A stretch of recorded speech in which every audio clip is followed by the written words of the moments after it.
Just outside the northern Thailand town of Loei, 58-year-old ginger farmer Sutikiet lives a simple life with his wife Noi. Decades ago, he was an enemy of his country. His parents were hill tribe people known as Hmong from Laos, a short distance away across the Mekong River border. At the age of 17, Sutikiet joined the now outlawed Communist Party of Thailand and took up arms against the government. 4 years later, he stepped on a landmine and lost his leg. Crippled and destitute, he was forced to fashion an artificial leg from bamboo. Barely able to walk, he fled to China until, overcome with homesickness, he surrendered to the Thai embassy in Beijing in 1986. ก็อยู่ตามอัตภาพก็ลำบากบ้างแต่ว่ามันก็อยู่ได้ครับผมเพราะว่าพวกผมมาอยู่กับสิ่งนี้มาตลอดเอาไม้ไผ่มาสานเป็นกระบอกใส่นะแล้วก็ทำงานพอยืนทำงานได้อะไรเงี้ยก็ทำงานกับที่ Today, Sutikiet walks with confidence on 2 legs, thanks to a unique humanitarian project and its policy of no discrimination. In Southeast Asia's towns and rural regions, tens of thousands of people like Sutikiet struggle daily with the disability of missing arms or legs. Some are a result of congenital birth defects, often related to a mother's poor nutrition. Others are a result of farm and traffic accidents. Some are from diabetes. Many other limbs are lost through pit viper snakebite in Asia's jungles. In war-torn countries, both adults and children are the victims of landmines. For many, the future is a bleak and limited landscape. 4-year-old Iti knows that this is an extra special day. He has travelled with his parents from his small northeastern village to Nakhon Pathom, an hour from Thailand's capital, Bangkok. Iti was born with no legs below the knee, and his parents are so poor they can't afford specialist medical care. But today, Iti will know what it's like to stand on his own. His new legs are being made for free. Like former communist Sutikiet, Iti is here because a remarkable woman with a vision offered him a new beginning. Outside Thailand, little may be known about the late mother of the nation's reigning monarch, King Bhumibol Adulyadej. But throughout the country, the princess mother remains a symbol of hope for the rural poor, especially the sick and disabled.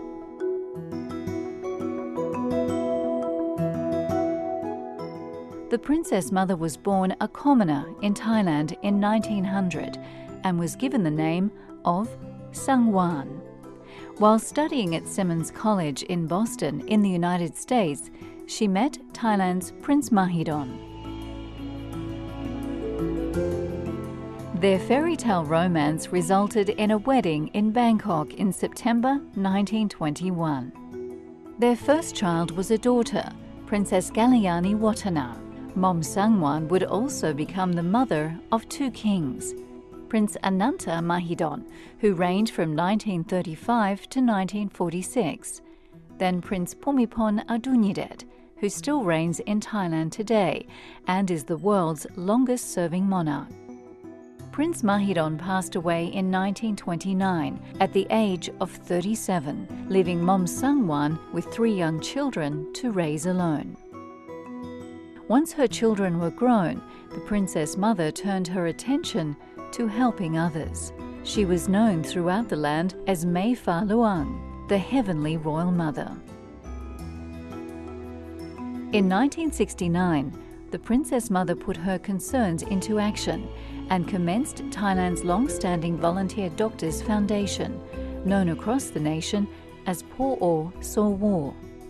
Doctors in many fields would donate their time to travel to the country's most remote regions at her behest. The foundation and its work still flourish today.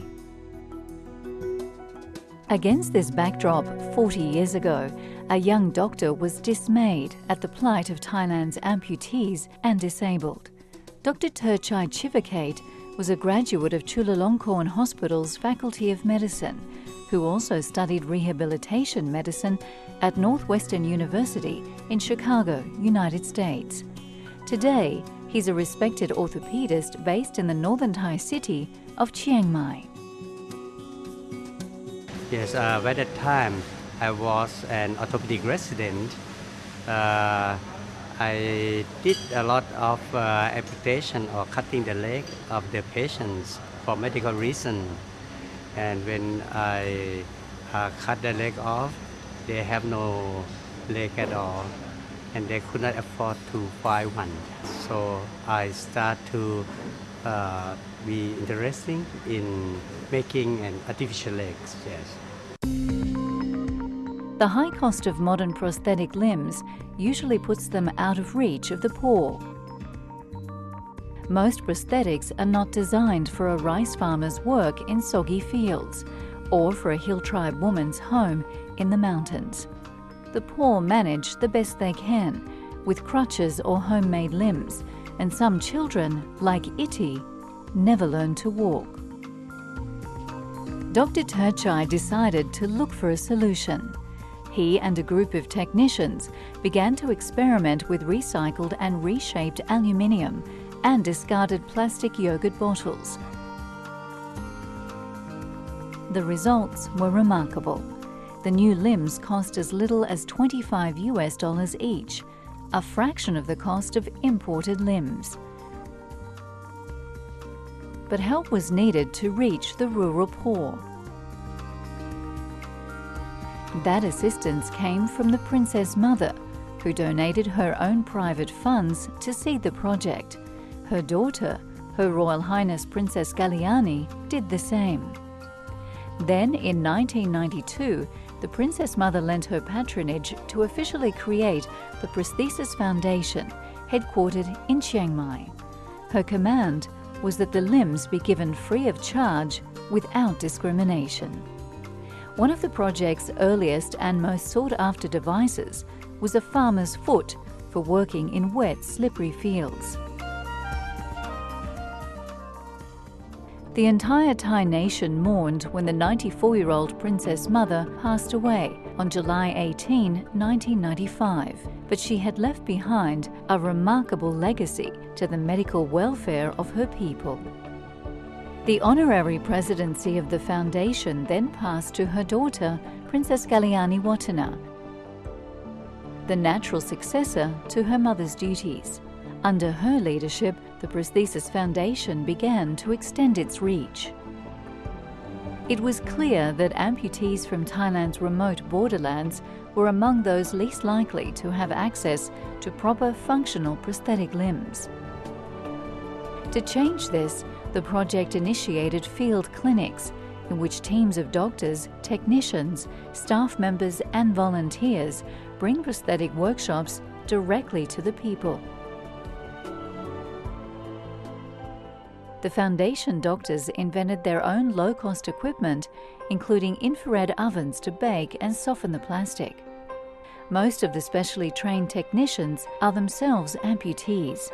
Many received their first limbs through the project they now work for. On the 6th day at the field centre, a custom-made limb is presented to each amputee for free. On this day, 400 amputees have arrived at the field centre at Nakhon Pathom. Many are workers from nearby Myanmar. Here today also, 4-year-old Iti, whose legs are now ready for testing.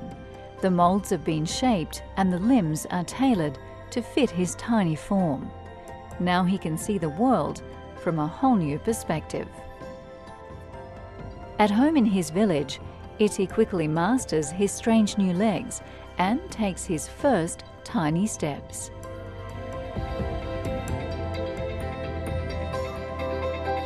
เขาโตได้3 ปีเข้าปีที่3นี่แหละแล้วก็ได้มาได้มาเข้ากับโครงการในมูลนิธิของสมเด็จย่าท่านก็ดีใจมากที่ได้เข้าที่ท่านได้ช่วยเหลือเราโดยที่เราได้ขามาเราไม่ได้เสียค่าใช้จ่ายอะไรนะถ้าลำพังพี่คนเดียวล่ะพี่คงไม่มีปัญญาหาเงินซื้อขายลูกพี่อย่างนี้หรอกมันดีใจเนาะที่ลูกเดินได้ทำอะไรได้หลายอย่าง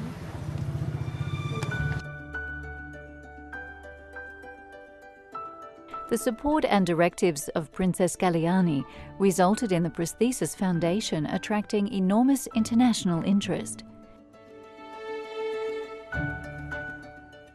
To date, the foundation has organised numerous regional workshops, and the team in Chiang Mai has trained hospital staff and NGOs from other countries. The foundation has also provided critical assistance to amputees from Pakistan and Sri Lanka. The mobile units have also crossed the Thai border into Malaysia 3 times at that country's request. When the Asian tsunami struck in 2004, Aceh, Indonesia was hardest hit. Those who survived had lost loved ones, their homes and their livelihoods. Many also lost limbs in the tragedy. Thailand's Prostheses Foundation was on site soon afterwards, providing free limbs and assistance to local technicians. Today, a workshop remains in Banda Aceh, and the strong bond of cooperation continues with Indonesia. We cooperate with the Aceh.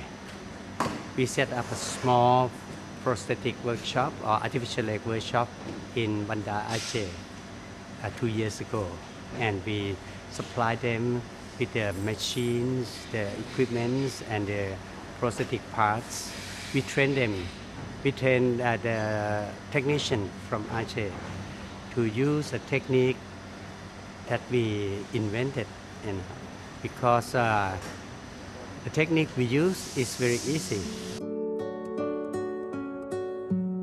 Thailand's closest neighbours have benefited from the foundation's service.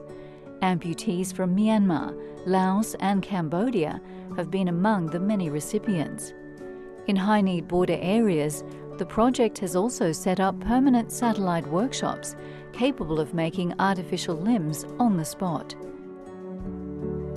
Patients often cross the borders illegally in order to receive a free leg or arm. No passports or ID cards are needed at the workshop sites. No questions are asked. The Princess Mother's insistence on no discrimination is never forgotten or challenged. In the satellite workshop of Dansai village, close to Loi, Sutikiat has arrived for his new leg fitting. มูลนิธิขาเทียมเนี่ยเขาเป็นมูลนิธิที่ทำงานเพื่อการกุศลโดยเฉพาะแล้วในความรู้สึกของตัวเองก็คือว่ากับช่างก็ดีกับทางฝ่ายที่ผอ.ก็ดีนะก็คือเขาจะมีความจริงใจแล้วก็จริงจังกับภารกิจที่ได้รับมอบหมายในแต่ละครั้ง Here on the same day, 28-year-old Lao factory worker Sang Duan from nearby Vientiane, who lost his leg in a machinery accident. He has crossed the border with one thought in mind: to receive a free leg from Thailand's Prostheses Foundation. จากทีวีจากโทรภาพที่ว่าเพิ่นมีโครงการของเจ้าชีวิตก็เลยได้เบอร์จากทีวีมา Where conflict persists, demand for artificial limbs continues to grow. Animals are threatened too. Baby elephant Moshe was only 7 months old when she stepped on a landmine on the Thai-Burmese border.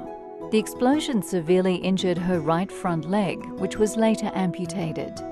Doctors feared the worst for Moshe until she had a chance meeting with the foundation team. They fashioned a stump out of plastic, sawdust and metal, providing a cushion sturdy enough for Moshe to carry her weight. Moshe is now growing rapidly and has already been fitted with a second, larger prosthesis.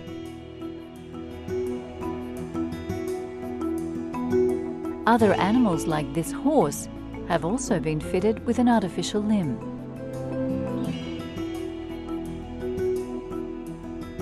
Akiyo Kuniyoshi, a prosthetic specialist from Japan, is one of several volunteers who regularly assist Dr. Turchai in his work with the foundation. From the foundation's inception, Japan has been a strong supporter of the project through seed funding, donations and technical know-how. When horse has a problem with the leg, the owner would kill the horse because horse cannot stand by himself. So I heard that the horse is going to have an amputation, and the owner would like to have a prosthesis, and I think it is really great thing for the horse. Princess Galliani passed away in January 2008 at the age of 84. The Princess Mother's granddaughter, Her Royal Highness Princess Maha Chakri Sirintorn, has now taken up the role of president for the foundation.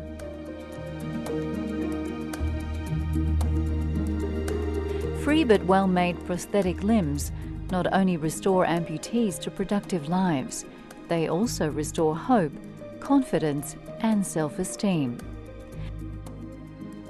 Dr. Turchai was recognised with the Outstanding Individual National Award by Thailand's National Identity Commission in 1998 for his efforts to improve people's quality of life.